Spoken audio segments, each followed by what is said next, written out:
Assalamualaikum warahmatullahi wabarakatuh. Perkenalkan, nama saya Estri Purina Dewi. Dengan NIM 21010120140193. Saya dari kelas C Rekayasa Nilai Teknik Sipil Universitas Diponegoro. Di sini saya akan menjelaskan tentang studi Value Engineering State Road 826 Palmetto Expressway, Manage Lands PDNE Study. Selanjutnya ada pendahuluan dan tujuan. Studi mengenai rekayasa nilai value engineering ini yang dilakukan dalam kasus ini untuk meningkatkan kualitas dari nilai guna jalan State Road 826 Palmetto Expressway, Manage Lands Project Development and Environment PDNE Study Project atau Jalan Nasional 826 di Miami-Dade County. Tujuan studi ini adalah menambahkan 2 jalur ekspres di masing-masing jalur arah sepanjang tengah koridor. Fungsi dari lajur tambahan ini adalah untuk meningkatkan mobilitas kendaraan, mengurangi kemacetan lalu lintas, dan menyediakan tambahan pilihan lajur untuk berkemudi di sepanjang Jalan Nasional 826 di Miami-Dade County. Data umum proyek. Untuk judul proyek ini yaitu Value Engineering for Transportation Improvement State Road 826. Konsultan PMA Konsultan LLC. Waktu dan lokasi 14 sampai 18 Mei 2012, Miami-Dade County, Florida, USA. Pemilik proyek Florida Department of Transportation (FDOT). Selanjutnya ada isu yang dipertimbangkan dalam melakukan value engineering study. Yang pertama ada tidak ada hak jalan tambahan. Yang kedua, bersinggungan dengan sumber gas alam. Yang ketiga, koneksi di setiap ujung. Yang keempat, tidak ada peningkatan kapasitas pada persimpangan. Yang kelima, jalan layang NW 103 Street. Yang keenam, jalan layang NW 25 Street. Dan yang ketujuh, jadwal yang padat. Hasil dari studi value engineering, tim value engineering ini awalnya menghasilkan 31 ide dan 9 ditentukan untuk menjadi saran desain selama fase ide-ide kreatif dari rencana kerja value engineering. Ide-ide tersebut kemudian dievaluasi berdasarkan kriteria evaluasi proyek ini. Objek evaluasi ini adalah untuk mengidentifikasi ide-ide dengan pencapaian yang paling menjanjikan untuk mencapai penghematan sambil mempertahankan fungsi atau meningkatkan operasi. Tim Value Engineering akhirnya mengategorisasikan 6 ide sebagai rekomendasi untuk dipertimbangkan oleh para desainer. Di sini ditampilkan tabel summary of highest rated recommendation. Selanjutnya ada metodologi penelitian. Yang pertama ada persiapan prastudi. Persiapan prastudi itu sendiri terdiri dari yang pertama penjadwalan peserta studi dan tugas. Yang kedua ada ulasan dokumen. Yang ketiga mengumpulkan informasi latar belakang yang diperlukan tentang proyek. Informasi berkaitan dengan desain, konstruksi, dan operasi fasilitas penting karena merupakan dasar perbandingan dalam studi value engineering. Informasi berkaitan dengan pendanaan, perencanaan proyek, kebutuhan operasi, evaluasi sistem, dasar biaya, penjadwalan produksi, dan pembangunan fasilitas juga merupakan bagian dari analisis. Yang selanjutnya yaitu menyusun data proyek menjadi modal biaya. Yang kedua ada studi workshop value engineering, terdiri dari beberapa fase. Yang pertama ada fase pengumpulan informasi, yang kedua ada tahap identifikasi fungsi dan analisis biaya, yang ketiga ada fase kreatif, yang keempat tahap evaluasi, yang kelima fase pengembangan, dan yang keenam fase presentasi dan pelaporan. Selanjutnya ada pasca studi value engineering, yaitu mempresentasikan laporan pada setiap tahap kepada owner dan membuat laporan akhir. Peserta workshop dan informasi proyek. Tujuan dari workshop ini untuk meninjau kembali dan menjelaskan agenda pengembangan value engineering. Berikut orang-orang yang terlibat dalam rapat studi value engineering yang telah tertera pada tabel. Tujuan dari diadakannya rapat adalah untuk mempercepat kinerja dari tim value engineering berkaitan dengan lingkup proyek secara keseluruhan. Analisis fungsi dan diagram phase di sini ditampilkan. Dan selanjutnya ada evaluasi. Pada fase kreatif, pemunculan ide dilakukan dengan cara brainstorming. Ide-ide yang muncul kemudian didiskusikan dan dievaluasi dengan kriteria-kriteria yang ditetapkan bersama oleh tim value engineering. Terdapat 9 kriteria yang digunakan untuk evaluasi, yaitu sebagai berikut. Yang pertama ada biaya modal, yang kedua kemudahan konstruksi, yang ketiga perawatan di masa mendatang, yang keempat ada dampak pada penjadwalan.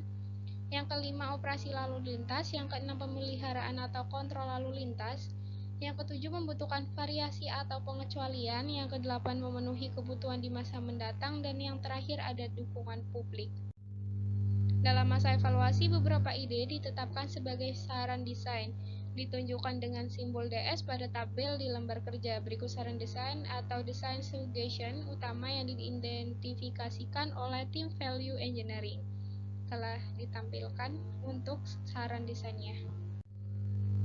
Untuk rekomendasi yang ditampilkan merupakan gagasan-gagasan yang disusun tim studi value engineering yang di dalamnya mencakup perbandingan antara proposal tim studi value engineering dengan konsep asli perancang.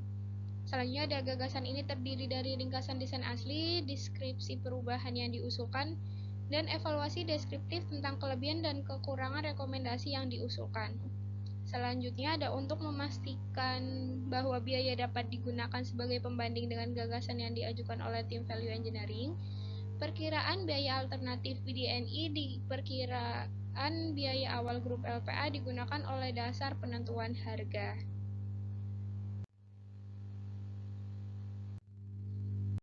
Rekomendasi tim studi value engineering. Nomor 6 memperhitungkan penggunaan lajur 4 ditambah 1 dengan bahu jalan penuh pada jalur yang dikelola setiap arah. Alternatif yang dipilih, alternatif dokumen PDNI menunjukkan 2 manage lane dan 4 jalur umum selebar 2 kaki dengan rentang lebar median 12 kaki. Kurang lebih 57% dari panjang proyek hingga kurang dari 4 kaki pada titik jepit tertentu seperti jalan 103 NW. Alternatif value engineering. Untuk fase sementara, tim value engineering dapat mengimplementasikan manage lanes tunggal 2 kaki dan dilanjutkan bahu jalan 12 kaki dari SR 836 ke utara dari persimpangan 1 sampai 75. Tidak diperlukan pelebaran untuk fase ini yang hanya membutuhkan pengecatan delineator dan infrastruktur tol.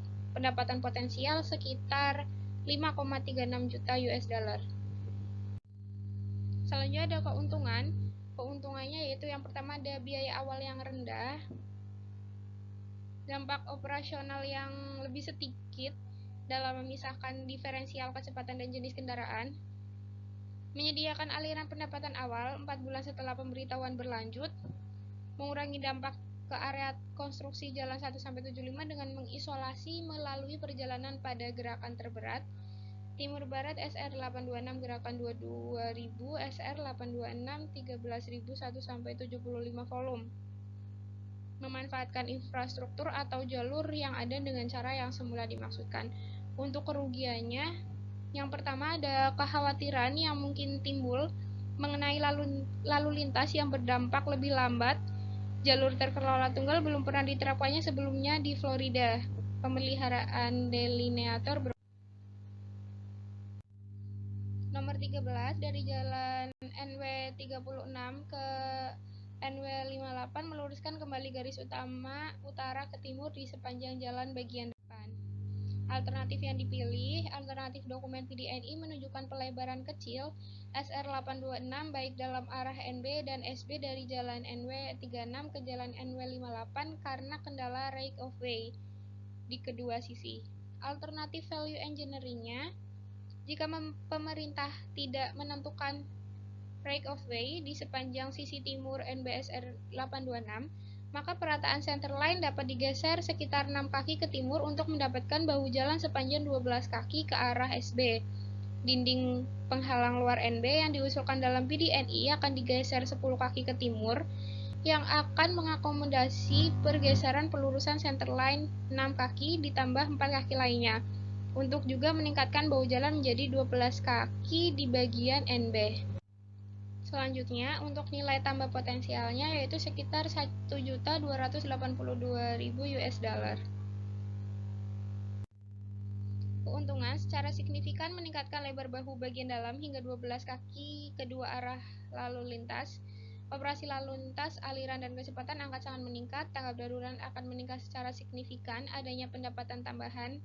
Tiang yang dipasang di bahu akan lebih mudah dirawat. Untuk kerugiannya sendiri, yang pertama ada peningkatan biaya konstruksi, waktu konstruksi, dan pemeliharaan lalu lintas.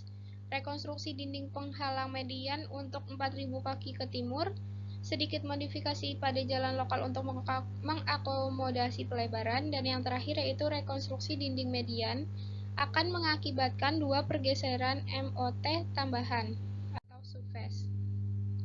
Nomor 16, pada persimpangan 1-75 pelurusan centerline harus dimodifikasikan untuk memungkinkan bahu sepanjang 10-12 kaki. Untuk alternatif yang dipilih, yaitu alternatif dokumen PDNI menunjukkan konstruksi yang signifikan di SR826 dan persimpangan 1-75, flyover 2 arah dari 1-75 ke SR826 SB dan NB 1 jalur di setiap arah. Hasil akhirnya dari jembatan layang 175 di sepanjang median SR826 mengurangi lebar bahu bagian dalam di kedua arah menjadi hanya 4 kaki. Alternatif value engineering-nya, perubahan kanal menjadi gorong-gorong dan alihkan penataan kembali jalur SB di atas gorong-gorong ke barat untuk meningkatkan bahu bagian dalam menjadi 10-12 kaki. Pergeseran ini tidak akan memengaruhi jalan lingkar yang ada. Dinding bersekat 800 kaki di sepanjang 2 tepi kanal yang diusulkan dalam PDNI akan dipindahkan dan gorong-gorong 1.600 kaki akan dipasang. Pergeseran juga akan memungkinkan bahu di dalam dan luar NB ditingkatkan menjadi 10-12 kaki. Diperlukan koordinasi lebih lanjut dengan DERM atau SFWMD. Untuk nilai tambah potensialnya yaitu sekitar 3.428 US dollar.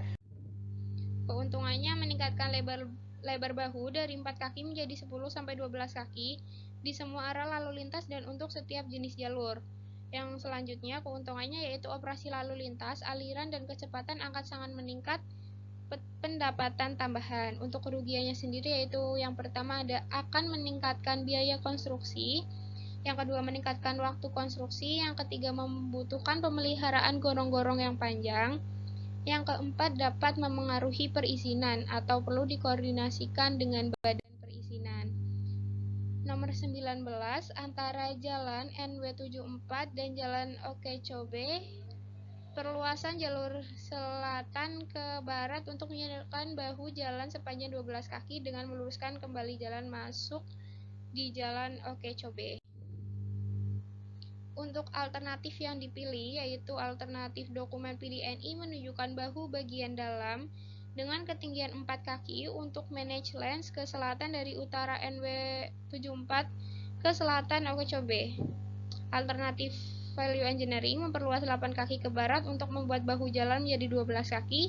Jalan di Okechobe ke SR826SB perlu dimodifikasi dengan nilai tambah potensial sekitar 7.632 US dollar. Untuk keuntungannya meningkatkan lebar bahu bagian dalam dari 4 kaki hingga 12 kaki memungkinkan kendaraan yang cacat masuk ke bahu tanpa mengganggu operasi yang dikelola. Untuk selanjutnya yaitu bahu jalan sepanjang 12 memberikan kondisi yang lebih baik daripada 4 feet. Kekurangannya yaitu yang pertama ada peningkatan biaya dan selanjutnya juga adanya peningkatan pemeliharaan lalu lintas selama konstruksi. Untuk nomor 22, pada seksi 5 dibuat crown dan striping sepanjang 2 kaki untuk menghindari dampak pengerjaan ulang, juga perpanjangan jalur ke utara, ke 5 lebih jauh ke selatan. Untuk alternatif yang dipilih, batas proyek ini menunjukkan tumpang tindih dengan proyek konstruksi yang sedang berlangsung. Tumpang tindih antara NW7 Street dan NW25 Street pada SR826. Departemen saat ini sedang bernegosiasi dengan tim joint venture untuk merevisi ruang lingkup pengerjaan bersama SR826 untuk memodifikasi trotoar dan drainase untuk proyek manage lanes yang akan datang. Modifikasi ini tidak termasuk perubahan pada friction course dan marka jalan. Konstruksi manage lanes juga harus mengubah crown jalur jalan NB dan SB.